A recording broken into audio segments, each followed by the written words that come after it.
Salut à tous, salut à toutes, bienvenue pour ce nouvel épisode sur cette chaîne Bouddhisme Zen. Aujourd'hui on va parler conscience, mais avant, désolé pour les gens qui suivent un peu les vidéos, pour eux c'est extrêmement répétitif et j'en suis très conscient, désolé, mais pour les nouveaux venus, parenthèse vraiment obligatoire, pour spécifier à nouveau que je suis moine zen, mais je ne suis pas maître zen. Donc ici, il n'y a certainement pas des enseignements. Il ne faut surtout pas voir mes propos comme des enseignements. Je ne suis pas habilité à enseigner. Voilà, je ne suis pas maître zen. L'idée là, c'est un simple partage personnel sans prétention pour susciter peut-être des nouvelles aspirations. En tout cas, répondre à un premier questionnement chez des gens qui s'intéressent un peu à la voie du Bouddha. Mais voilà, sans prétention aucune. Donc bien garder à la tête que c'est ce que je ne suis pas maître et que ici ce ne sont pas des enseignements. Parenthèse faite, je vais pouvoir me lâcher un peu là sur le sujet qui est pointu quand même. Ça va être chaud à définir parce que ceux qui ont l'habitude, vous savez que j'aime bien partir d'un jet sans aucune préparation, de façon super spontanée, parce que pour moi c'est super authentique. Après ça passe ou ça casse, il y a des ratés des fois. Mais au moins, comme ça, en plus, c'est convivial. C'est comme si je vous parlais maintenant à vous, que vous êtes devant moi. Et puis, il n'y a pas de trafic, pas de montage. C'est pas aseptisé, c'est du réel, quoi. Bon, encore, je suis parti encore en live, là. Le sujet. Parce qu'en plus, j'ai plus beaucoup de batterie, là, sur la caméra. Il va pas falloir que je fasse trop long. Puis, pour charger sur YouTube, c'est super galère quand c'est trop long. Voilà. En fait, j'ai envie de déconner aujourd'hui, mais pas vraiment envie de parler zen, quoi. Mais bon, voilà, on va y aller. La conscience, tout est conscience, je dirais. Si on regarde bien, l'idée qu'on a de nous-mêmes, l'idée qu'on a du monde, de l'univers, l'expérience qu'on fait de tout ça, c'est de la conscience. On est en train de conscientiser tout. Toute l'expérience qu'on fait, c'est que de la conscience. Tout est conscience, l'univers est conscience. Parce que, contrario, si on voulait définir que c'est le contraire, que c'est pas conscience, s'il n'y a pas de conscience, qu'il n'y a personne pour conscientiser, qu'il n'y a rien qui conscientise, il n'y a pas d'expérience donc. Et donc, ce serait la définition parfaite du néant. Mais on se rend bien compte, là, maintenant, tout le temps qu'on est dans l'expérience, c'est que donc on n'est pas dans le néant. Et puis cette expérience, c'est de la conscience, tout est conscientisé constamment. Alors, si on va plus loin, qu'on suit un peu l'idée de la loi d'attraction, d'après la loi d'attraction, c'est bien plus que ça, c'est que c'est pas la conscience qui subit ce qui lui vient, c'est la conscience qui est créatrice de ce qui est, d'après la loi d'attraction.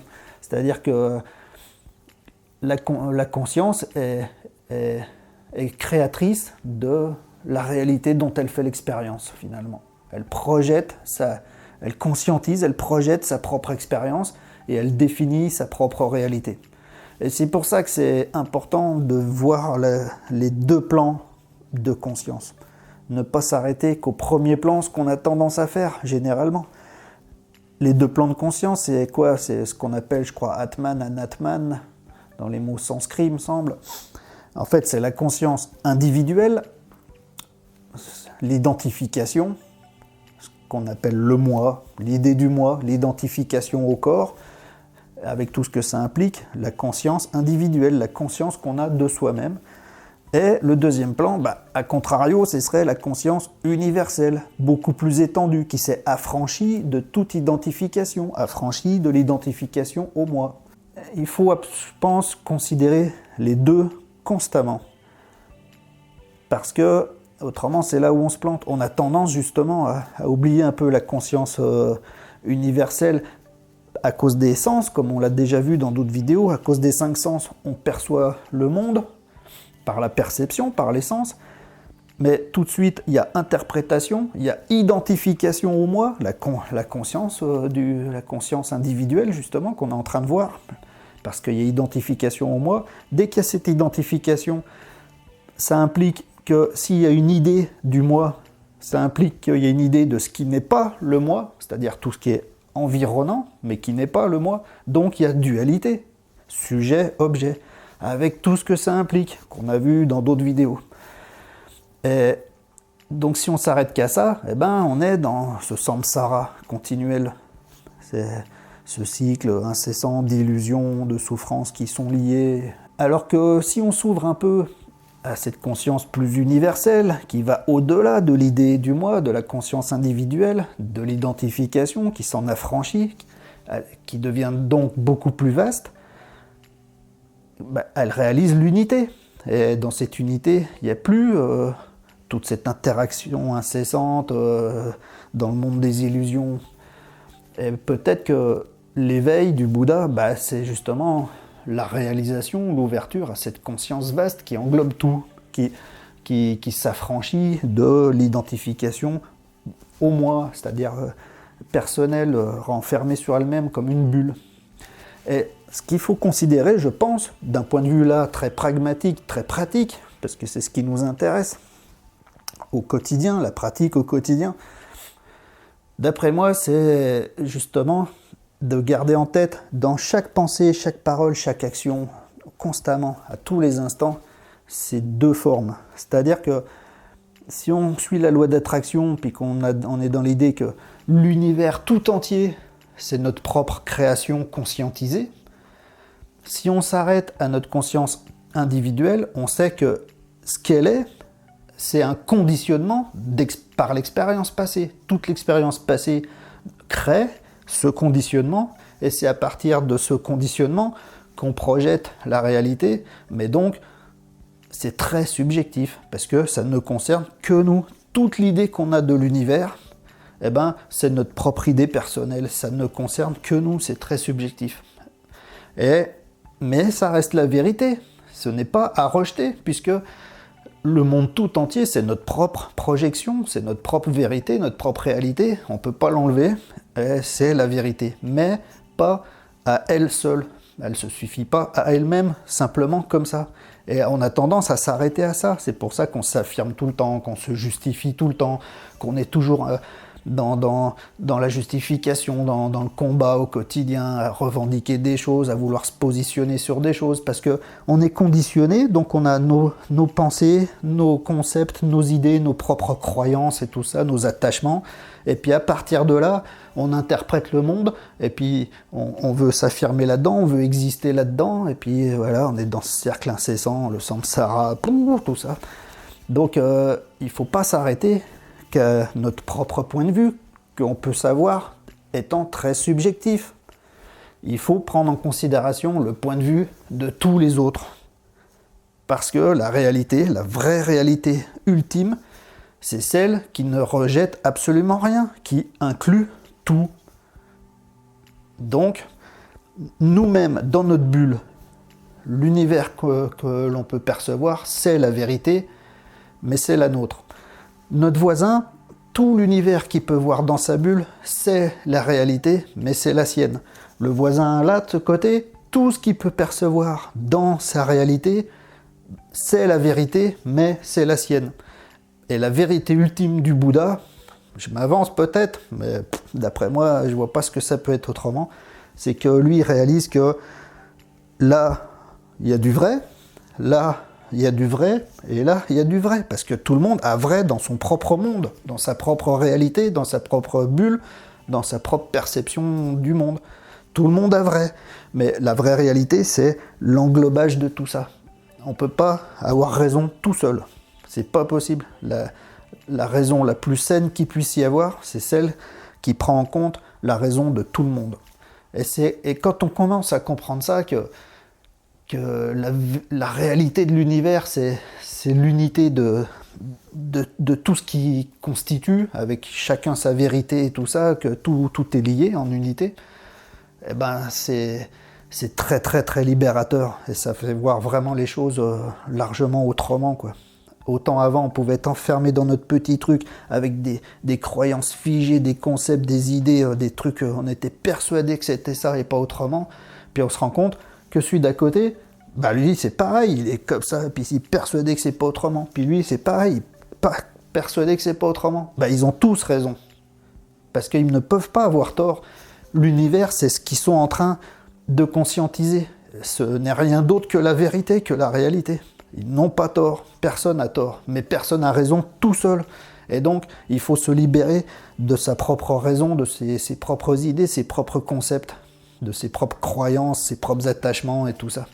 Et puis, s'ouvrir à la vérité des autres, en même temps que la sienne, à la même valeur, même juste valeur. Parce que c'est quand on embrasse tout ça, qu'on peut comprendre l'intériorité des choses en unité, et puis justement plus avoir besoin de s'affirmer, on se libère de soi-même, on n'a plus besoin de se justifier, de s'affirmer, de toujours vouloir exister dans les yeux des autres, et ainsi de suite. On se rend compte que la réalité, la vérité, elle est en chacun, en toute chose, confondue en unité, et que tant qu'on expérimente, qu'on ait conscience, eh ben, tout est entier, total, plein, complet, réel, sans aucun manque.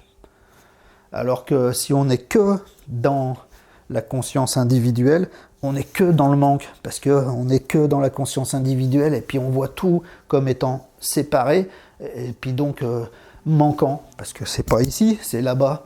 Alors que ce qu'il faut, c'est en fait, il faut élargir son corps. C'est ça, agrandir sa conscience et élargir son corps, d'un point de vue concret. C'est que le corps, il ne s'arrête pas là à la chair. Il est le voisin, lui il pense ça, mais c'est la vérité, lui il pense ça, c'est la vérité, moi je pense ça, c'est la vérité, la vraie vérité ultime, c'est toutes les pensées confondues, parce qu'elles sont toutes créatrices de nos réalités confondues. Parce que le principe il est là, c'est que moi je crée le monde dans sa totalité, mais mon voisin il en fait de même. Et si j'ai conscience de son existence et qu'il a conscience de la mienne, c'est que nos deux mondes sont en interaction, en interrelation, l'interdépendance. Mais d'un point de vue ultime, l'interdépendance, c'est ça en fait, c'est des pseudo-consciences individuelles, par illusion, qui s'interchoquent dans une même co-création.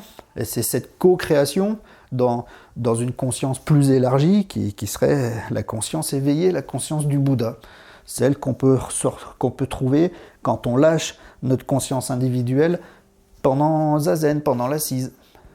Qu'on lâche tout, quoi. Les croyances, les idées, les concepts, le temps, les perceptions, tout, quoi.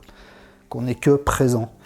Mais une présence qui n'est plus conditionnée, qui n'est pas rattachée à une idée, à un concept. Enfin, voilà, je crois que je sais pas si j'ai réussi à dire ce que je voulais. Enfin, ce que je voulais faire passer comme idée, là. Je sais pas si j'ai pu. Bah, il y a peut-être des clés. Hein. Si vous avez rien compris, vaut mieux oublier. Si vous avez compris un peu, mais que vous avez des questions, n'hésitez pas. En dessous, j'adore l'interactivité. Hein. Ceux qui suivent le savent, je réponds toujours. Donc, s'il y a des questions, des commentaires, c'est avec plaisir en dessous de la vidéo. Après, n'oubliez pas de mettre un petit pouce j'aime, le petit like en bas, le petit pouce vers le haut, si ça vous a plu le contenu, parce que ça, moi, ça m'aide énormément, parce que j'ai vu, d'un point de vue technique sur YouTube, les gens, les chaînes, les vidéos qui sont bien likées, ça montre que les auditeurs, ils sont présents, et le contenu semble intéressant, et puis donc ça fait monter la chaîne, quoi. En fait, c'est vous qui dites à YouTube, ça c'est bien et il faut le rendre plus visible. C'est vous qui faites ça. Donc voilà, moi je compte sur vous pour ça, si le contenu vous plaît.